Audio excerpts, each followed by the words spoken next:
Dans cette émission, nous allons parler de l'emprise spirituelle qui peut s'exercer à l'intérieur de nos vies. C'est quelque chose de bien réel. En voici un exemple.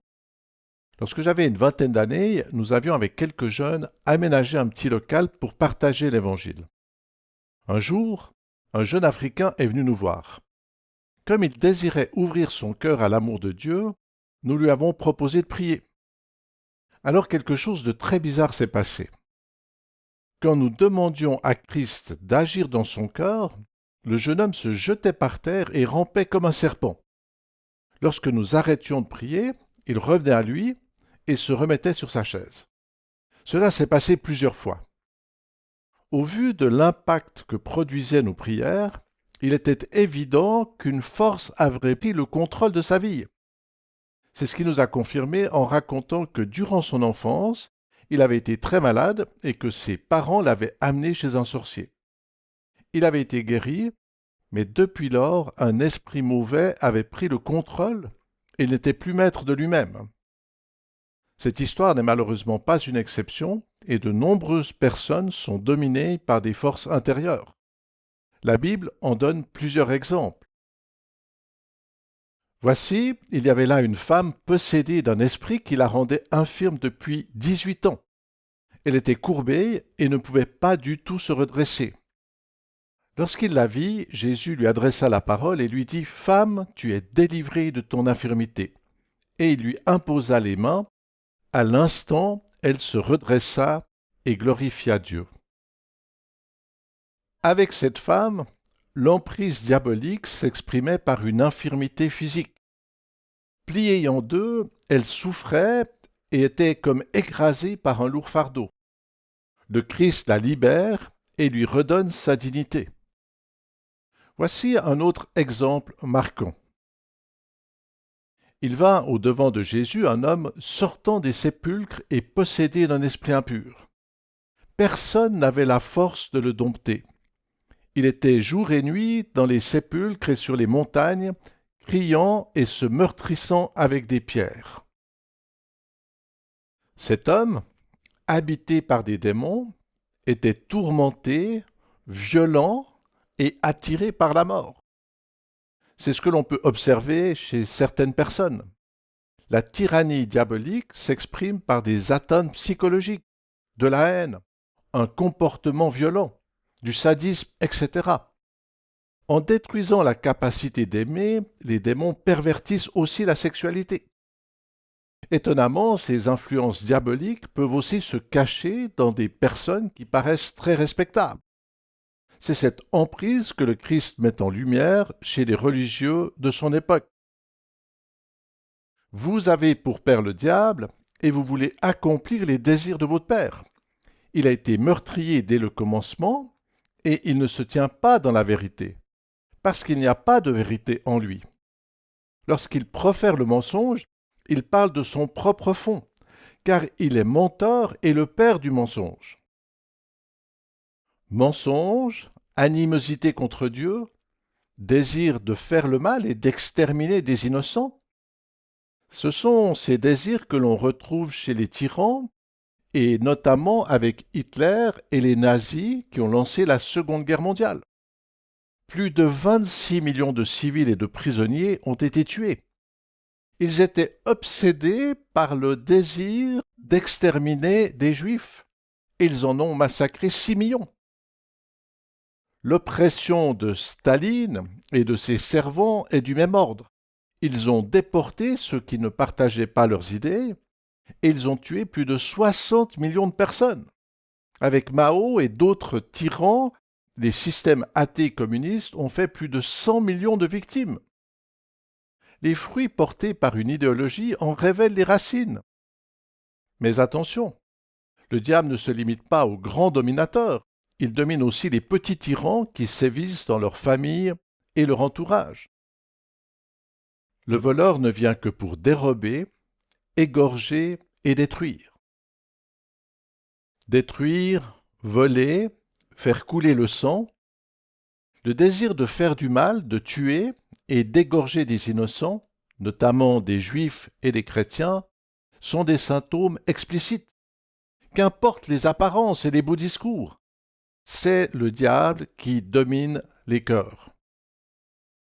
Mais comment les forces diaboliques peuvent-elles entrer en nous et prendre le contrôle? Pour le comprendre, il faut écouter ce que la Bible révèle dans ses premières pages. Après avoir créé l'univers et les espèces vivantes, Dieu s'approche de l'homme et lui donne une part de lui-même. Dieu forma l'homme de la poussière de la terre. Il souffla dans ses narines un souffle de vie, et l'homme devint une âme vivante. En soufflant dans l'homme, Dieu crée un espace qui peut accueillir sa présence. Comme un diamant placé dans un écrin biologique, cette part divine nous distingue des animaux. Mais qui va habiter dans mon cœur? Bien sûr, en usant de sa force, Dieu pourrait s'y établir. Mais Dieu est amour, et le vrai amour, c'est le respect de la liberté de l'autre.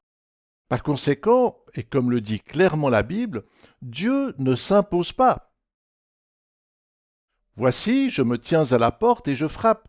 Si quelqu'un entend ma voix et ouvre la porte, j'entrerai chez lui. Ouvrir notre cœur à Dieu, c'est répondre à son amour. Cela s'exprime par le fait de l'adorer et de le reconnaître comme notre Créateur. L'adoration, c'est la précieuse clé qui donne accès à mon cœur. C'est ce que souligne cet important commandement. Tu adoreras le Seigneur ton Dieu et tu le serviras lui seul. La valeur de l'adoration est mise en lumière lorsque le Christ est tenté par Satan.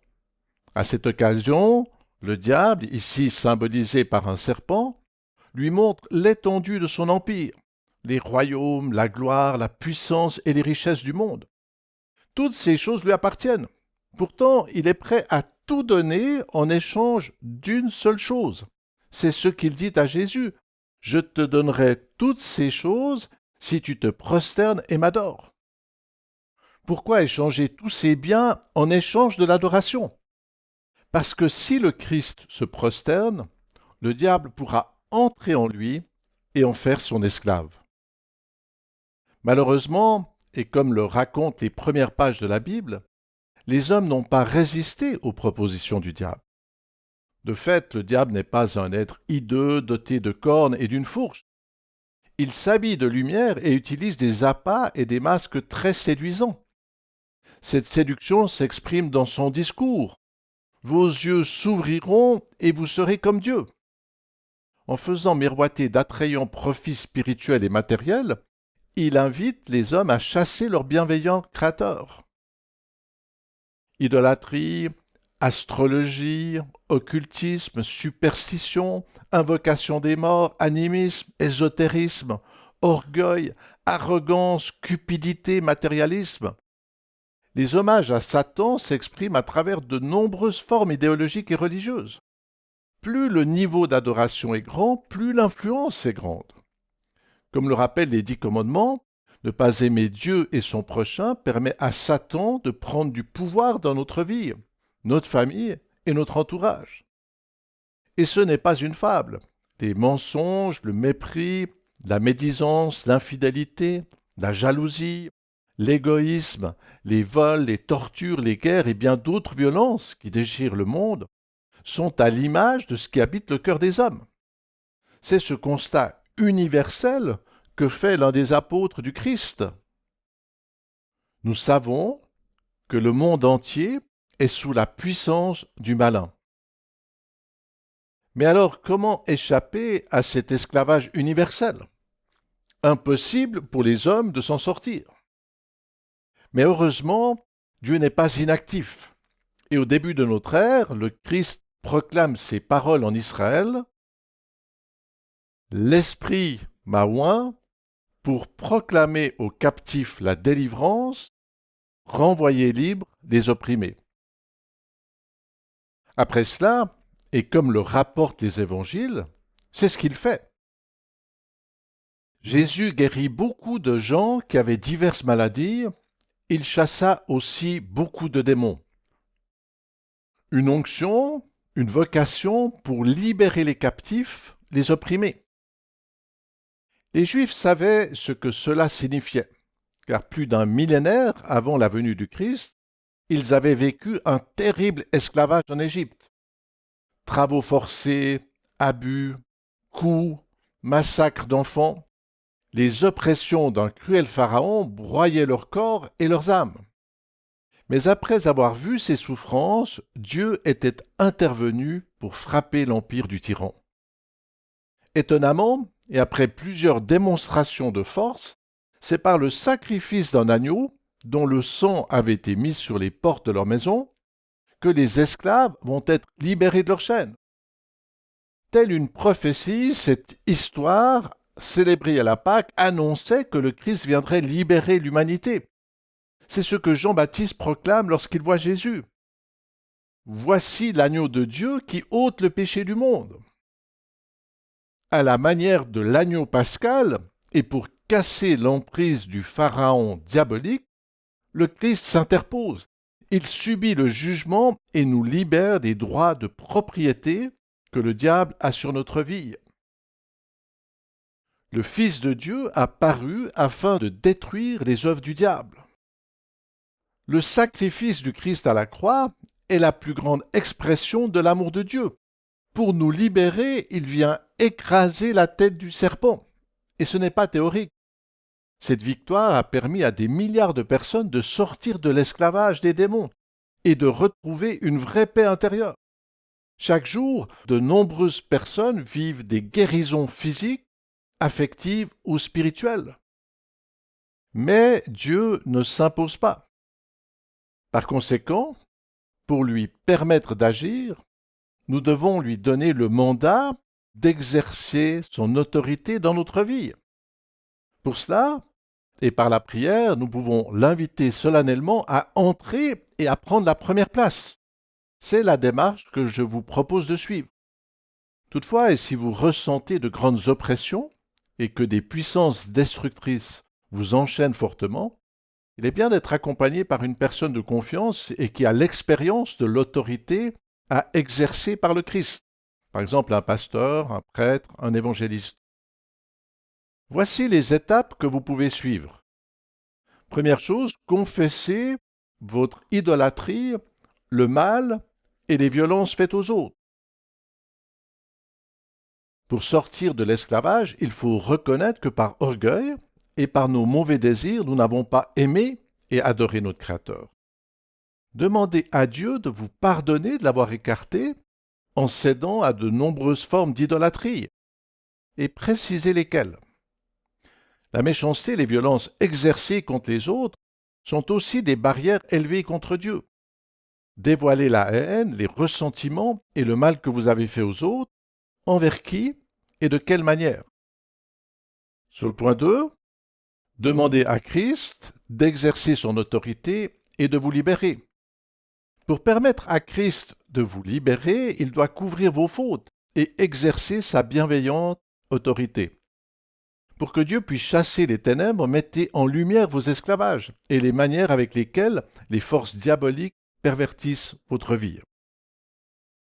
Enfin, invitez Dieu à vous remplir de son esprit, de son amour et de sa paix. Dieu désire habiter dans l'espace spirituel de notre cœur. Mais il ne nous force pas.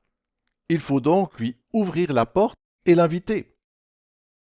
Mais attention, ce n'est pas une formule, c'est une attitude. Dans ce sens, c'est important de prendre du temps pour accueillir sa présence.